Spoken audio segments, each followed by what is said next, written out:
लोगों ने हरिदास जी से प्रार्थना की कि शीघ्र ही इस स्थान को छोड़कर आप अन्यत्र रहने लगे, नहीं तो आपके प्राणों का भय है। चिकित्सकों के और लोगों की सम्मति सुनकर हरिदास जी से कहा, जब आप छोड़ दीजिए दर्शनार्थियों ने, क्योंकि कोई न कोई आएगा और कहीं कोई ऐसी घटना न घट जाए, सबको कष्ट होता है। हरिदास जी ने सबके आग्रह करने पर उस स्थान को छोड़ना मंजूर कर लिया और उन लोगों को आश्वासन देते हुए कहा, आप लोगों को मेरे कारण कष्ट हो ये मैं नहीं चाहता। यदि कल तक सर्प यहां से नहीं चला गया तो मैं कल शाम को ही स्थान का परित्याग कर दूंगा। कल या तो सर्प रहेगा यहां और या हम अब दोनों साथ साथ नहीं रह सकते। इनके ऐसे निश्चय को सुनकर लोगों को बड़ा भारी आनंद हुआ। सभी अपने अपने स्थानों को चले गए। दूसरे दिन बहुत से भक्त एकत्रित होकर हरिदास जी के समीप नाम कीर्तन कर रहे थे कि उसी समय देखा कि एक अंधेरे स्थान से बड़ा भयंकर सर्प सबके देखते देखते निकला। विचित्र रंग का, रंग बिरंगा विचित्र रंग का निकल करके और वो गंगा जी की ओर चला गया। उसके मस्तक में एक बड़ी मणि जटित थी जिससे प्रकाश भी हो रहा था। उसी का इतना तेज प्रकाश था। सभी भयंकर सर्प को देखकर आश्चर्य प्रकट किया। सर्प धीरे धीरे गंगा जी के किनारे किनारे बहुत दूर फिर जंगल में चला गया। उस दिन से आश्रम में आने वाले किसी भी दर्शनार्थी के शरीर में खुजली नहीं हुई। भक्तों को ऐसा अनुभव हुआ कि भक्त जो भगवान का नाम जप करते हैं तो भगवान शंकर की कृपा से उसे न विष का प्रभाव होता है और न किसी सर्प का प्रभाव होता है। और ये सर्प आदि तो संतों से मिलते रहते हैं पक्का। किसी भी संत के जीवन में जो भ्रमण करने वाले हैं इनसे तो मुलाकात होती ही रहती है। जंगलों में रहना, मंदिरों में रहना, खंडरों में रहना, तो ये वहीं होते मिलते रहते। कभी जीवन में नहीं, कभी जीवन में कोई भय नहीं रहा इन सर्पों से। हजारों बार मिले होंगे। यहाँ हितधाम में भी छाती से चढ़ के काला सर्प निकला तो हमने कहा कल से वह बाहर नहीं लेटेंगे। जमीन में लेटते थे तो अंदर गए तो देखा आसन में बैठा है। हम कहा भगवान भजन करना है, आप भजन करोगे तो फिर कैसे, आप लिख लो लिख लो। तो ऐसे निकल के जैसे किसी आदमी से प्रार्थना करे, गेट से निकल के वैसे चले गए। बहुत भगवान की कृपा रहती। भगवान का भजन करने वालों को ऐसा नहीं कोई कि सांप बिच्छू सहज में काट ले या ऐसे कष्ट दे दे। इस प्रकार महात्मा हरिदास जी फुलिया में रहते हुए गंगा जी का सेवन करते हुए आचार्य अद्वैत के सत्संग का निरंतर आनंद लूटते रहे। अद्वैताचार्य ही इनके गुरु, पिता, आश्रयदाता और सर्वस्व थे। इनके ऊपर बड़ी भारी भक्ति महारानी की कृपा थी, ठाकुर हरिदास जी के ऊपर। अब देखो कितनी कृपा। वैश्या से परास्त नहीं हुए, वेद से परास्त नहीं हुए, सर्प से परास्त नहीं हुए, कोई भी विघ्न उनको गिरा नहीं सका। हर समय वही 3 लाख नाम, 3 लाख नाम बहुत होता है। और कोई धीरे धीरे नहीं, कुछ उच्च स्वर से कीर्तन करते हुए, ये भगवान नाम की महिमा। जिस दिन महाप्रभु का जन्म नवद्वीप में हुआ था उस दिन आचार्य के साथ ये आनंद में विभोर होकर नृत्य कर रहे थे।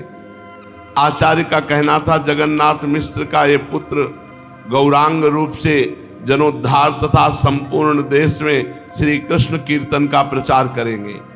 आचार्य के वचनों पर हरिदास जी को पूर्ण विश्वास था, इसलिए वे भी गौरांग महाप्रभु के प्रकाश की प्रतीक्षा में निरंतर श्री कृष्ण कीर्तन करते हुए काल यापन करने लगे। उस समय सप्तग्राम में हिरण्य और गोवर्धन मजूमदार नाम के 2 धनी जमींदार भाई निवास करते थे। उनके कुल पुरोहित परम वैष्णव शास्त्रवेत्ता पंडित बलराम आचार्य थे। आचार्य महाशय वैष्णवों का बड़ा ही आदर सत्कार किया करते थे। अद्वैताचार्य जी से उनकी अत्यंत ही घनिष्ठता थी। दोनों ही विद्वान थे, कुलीन थे, भगवत भक्त और देश काल के मर्मज्ञ थे। इसी कारण हरिदास जी भी कभी कभी सप्तग्राम में जाकर बलराम आचार्य के यहाँ रहते थे। आचार्य इनकी नाम निष्ठा और भगवत भक्ति देखकर बहुत प्रसन्न होते और सदा इन्हें पुत्र की भांति प्यार किया करते थे। गोवर्धन मजूमदार के पुत्र रघुनाथ दास जब पढ़ने के लिए आचार्य के यहाँ आते थे तो हरिदास जी को सदा नाम जप करते ही पाते, इसलिए मन ही मन इनके प्रति बड़ी श्रद्धा रखने लगे। एक दिन आचार्य इन्हें मजूमदार की सभा में ले गए। मजूमदार महाशय अपने कुल गुरु के चरणों में अत्यंत श्रद्धा रखते थे, वैष्णव भक्तों का भी यथेष्ट आदर करते थे। अपने कुल गुरु के साथ हरिदास जी को आया देखकर हिरण्य और गोवर्धन दोनों भाइयों ने आचार्य के सहित हरिदास जी की उठकर अभ्यर्चना की और शिष्टाचार प्रदर्शित करते हुए उन्हें बैठने के लिए सुंदर आसन दिया। और हरिदास जी के मुख से बिना रुके जोर जोर से मंत्र चल रहा था, हरे राम राम राम हरे हरे, हरे कृष्ण कृष्ण कृष्ण हरे हरे। सभी के सभी लोग संभ्रम भाव से इन्हीं की ओर एकटक भाव से देख रहे थे। इनके निरंतर नाम जप को देखकर उन दोनों जमींदार भाइयों को इनके प्रति स्वाभाविक बड़ी श्रद्धा हुई। उनके दरबार में बहुत से और भी पंडित बैठे थे। भगवान नाम जप का प्रसंग आने पर पंडितों ने नम्रता के साथ पूछा, भगवान नाम जप का अंतिम फल क्या है? इससे किस प्रकार के सुख की प्राप्ति होती है? क्या हरिनाम स्मरण से सभी दुखों का अत्यंताभाव हो जाएगा? क्या केवल नाम जप से ही मोक्ष मिल जाएगा?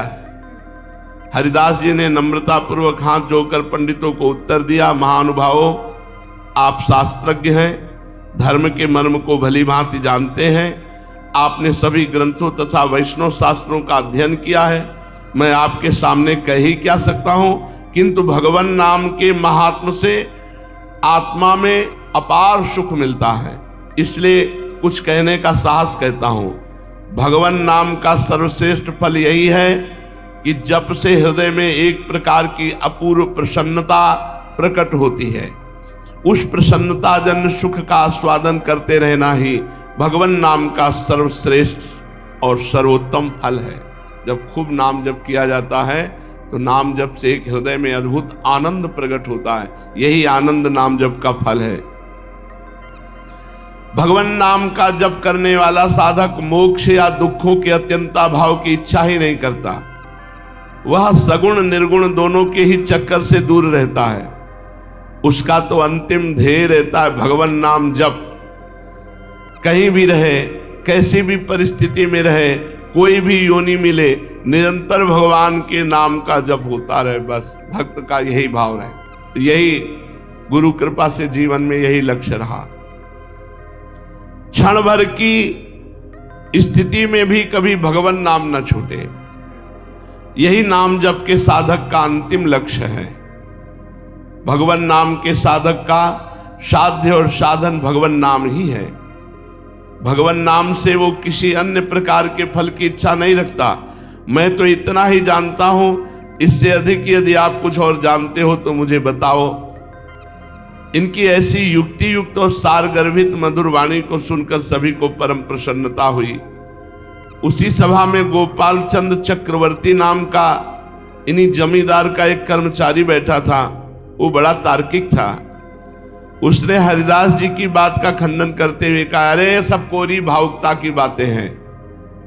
जो पढ़े लिखे नहीं हैं, जो पढ़ लिख नहीं सकते, वो इस प्रकार जोरों से नाम लेते फिरते हैं।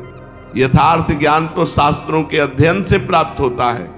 भगवान नाम से कहीं दुखों का नाश होता है? शास्त्रों में जो कहीं कहीं नाम की इतनी प्रशंसा मिली है वो केवल अर्थवाद है, यथार्थ बात तो दूसरी है।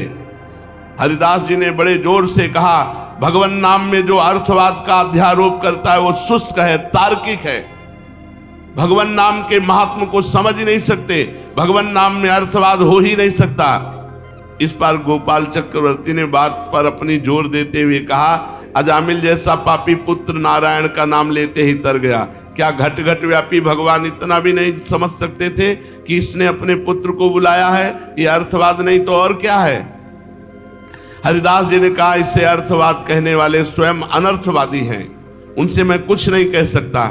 जोश में आकर गोपाल चक्रवर्ती ने कहा, यदि भगवान नाम स्मरण करने से मनुष्य की नीचता जाती रहे तो मैं अपनी नाक कटा लूं। हरिदास जी ने भी जोश में आके कहा, यदि भगवान नाम के जप से नीचताओं का जड़ मूल से नाश ना हो जाए तो मैं अपने नाक कान दोनों कटा लूं। बात को बहुत बढ़ते देखकर लोगों ने दोनों को शांत कर दिया। जमींदार उस आदमी से बहुत असंतुष्ट हुए। उसे वैष्णव अपराधी और भगवान नाम विमुख समझकर जमींदार ने उसे उसी समय नौकरी से अलग कर दिया। दंड तो तत्काल मिलना शुरू हो गया, उसी समय नौकरी से अलग कर दिया। और कुछ दिन बाद उसकी नाक में रोग ऐसा हुआ कि सड़ सड़ करके नाक कट करके गिर गई। सड़ के नाक कट के गिर गई उसकी। जो कहता था कि अगर भगवान नाम से सब कुछ हो जाता है तो मैं अपनी नाक कटवा लूं, तो उसके नाक में रोग हुआ और सड़ सड़ करके नाक कट के गिर गई। इस प्रकार एक दूसरी घटना हरिनदी नामक ग्राम में हुई। हरिनदी नामक ग्राम के एक पंडित मानी अहंकारी ब्राह्मण को अपने शास्त्र ज्ञान का बड़ा गर्व था। हरिदास जी चलते फिरते उठते बैठते उच्च स्वर से भगवान नाम महामंत्र करते रहते थे। तो इन्हें मंत्र का अधिकारी ना समझकर इनसे पूछा, ये तुम्हारी अनाधिकार चेष्टा है और जो तुम्हें भगवत भक्त कह के तुम्हारी पूजा करते हुए भी पाप करते हैं। शास्त्र में लिखा है जहां अपूज्य लोगों की पूजा होती है और पूज्य लोगों की उपेक्षा की जाती है, वहां दुर्भिक्ष, मरण, भय और दारिद्र्य ये बातें होती हैं। इसलिए तुम इस अशास्त्रीय कार्य को छोड़ दो, तुम्हारे ऐसे आचरणों से देश में दुर्भिक्ष पड़ जाएगा, उस ब्राह्मण ने कहा। हरिदास जी ने बड़ी नम्रता से कहा, विप्रवर मैं तो नीच पुरुष, भला शास्त्रों का मर्म क्या जानूं, किंतु आप जैसे विद्वानों के ही मुख से सुना है कि चाहे वेद शास्त्रों के अध्ययन का द्विजातियों के अतिरिक्त किसी को अधिकार न हो, किंतु भगवान नाम तो किरात, ह्रोण, आंध्र, पुलिंद, पुलकस, आभीर, कंक, यवन तथा खश आदि जितनी भी पाप योनि और जंगली जातियां हैं सभी को पावन भगवान नाम बनाने वाला है। भगवान नाम का अधिकार तो सभी को समान रूप से है। हरिदास जी के शास्त्र सम्मत उत्तर को सुनकर ब्राह्मण ने पूछा, खैर भगवान नाम का अधिकार सबको भले हो, किंतु मंत्र का जप इस प्रकार जोर जोर से करने से क्या लाभ। शास्त्रों में मानसिक, उपांशु और वाचिक ये 3 प्रकार के जप बताए हैं, जिनमें वाचिक जप से सहस्त्र गुणा उपांशु जप श्रेष्ठ है और उपांशु जप से लाख गुना मानसिक जप श्रेष्ठ है।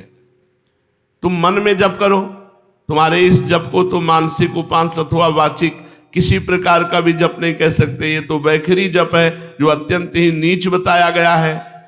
हरिदास जी ने उसी प्रकार नम्रता पूर्वक कहा, महाराज मैं स्वयं तो कुछ जानता नहीं, किंतु मैंने अपने गुरुदेव श्री अद्वैताचार्य जी के मुख से थोड़ा बहुत शास्त्र का रहस्य सुना है। आपने जो 3 प्रकार के जप बताए हैं और जिनमें मानसिक जप को सर्वश्रेष्ठता दी है, वो तो मंत्रों के जप के लिए है, जिनकी विधिवत गुरु के द्वारा दीक्षा लेकर शास्त्र की विधि के अनुसार केवल पवित्र अवस्था में ही सांगोपांग जप किया जाता है। ऐसे मंत्र गोप्य कहे जाते हैं, वे दूसरे के सामने प्रकट नहीं किए जाते, किंतु भगवान नाम के लिए तो शास्त्रों में कोई विधि नहीं है। भगवान नाम जप तो सर्वकाल में, सर्व स्थान में, सबके सामने, सब परिस्थिति में किया जाता है। अन्य मंत्रों को चाहे धीरे धीरे जप का अधिक महात्म भले ही हो, किंतु भगवान नाम का महात्म तो जोरों से ही उच्चारण करने में बताया गया है। भगवान नाम का जितने ही जोर से उच्चारण किया जाएगा उसका उतना ही अधिक फल प्राप्त होगा। धीरे धीरे नाम जप करने वाला तो अकेला अपने आप को ही पावन करता है, किंतु उच्च स्वर से संकीर्तन करने वाला तो सुनने वाले जड़ चेतन सभी को पावन बनाता है। इनकी इस बात को सुनकर ब्राह्मण ने झुंझलाकर कहा, ये सब शास्त्रों के वाक्य अर्थवाद के नाम से पुकारे जाते हैं। लोगों की नाम जप और संकीर्तन में श्रद्धा हो, इसलिए ऐसे ऐसे वाक्य कहीं कहीं पर कह दिए गए हैं। यथार्थ बात तो यह है कि बिना दैवी संपत्ति का आश्रय ग्रहण किए नाम जप से कुछ भी नहीं होता। यदि नाम जप से ही मनुष्य का उद्धार होता तो इतने शास्त्रों की रचना क्यों की जाती। हरिदास जी ने उसी तरह नम्रता के साथ उत्तर दिया, कहा, पंडित जी श्रद्धा होना ही तो कठिन है। यदि सचमुच में केवल भगवान नाम पर ही पूर्ण रूप से श्रद्धा जम जाए तो फिर इन इतनी पोथी शास्त्रों की आवश्यकता नहीं है। शास्त्रों में भी और क्या है, सर्वत्र भगवान नाम पर श्रद्धा करो, भगवान पर श्रद्धा करो, यही तो वाक्य मिलते हैं। श्रद्धा विश्वास की पुष्टि करने के ही निमित्त शास्त्र हैं। आवेश में आकर कहा कि यदि केवल भगवान नाम जप से सब कुछ हो जाए तो मैं अपनी नाक और कान दोनों कटवा लूं। हरिदास जी ये कहते हुए चले गए, यदि आपको विश्वास नहीं है तो ना सही, पर मेरा तो जीवन भगवान नाम है। मैंने तो अपने विश्वास की बात आपसे कही। थोड़ी दिनों के बाद ही उसको पीनस रोग हो गया, नाक का रोग होता है, और नाक में सड़ गई और कीड़ा पड़ गए। भगवान नाम विरोधी की जो दशा होनी चाहिए वही उसकी दशा हुई। इससे बहुत होश में बोलना चाहिए, नहीं वाणी से अपराध बनने पर अगर वैष्णव दुखी हो गया तो फिर भोगना ही पड़ता है। संपूर्ण दुखों का मूल कारण भगवान नाम से विमुख होना ही है। उसे पीनस रोग हो गया, उसकी नाक सड़ सड़ के गिरी और कीड़ा पड़ गए।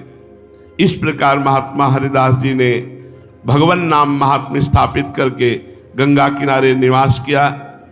और जब उन्होंने सुना कि नवद्वीप में उदय होकर गौरचंद्र अपनी शीतल और सुखमयी कृपा किरणों से भक्तों के हृदयों को भक्ति रसामृत से सिंचन कर रहे हैं, तो ये भी उस निष्कलंक पूर्ण चंद्र की छत्र छाया में आकर नवद्वीप में रहने लगे श्री हरिदास जी। और अद्वैताचार्य के कृपा पात्र तो पहले से ही थे। शेष चर्चा आगे। श्री राधा वल्लभ लाल की।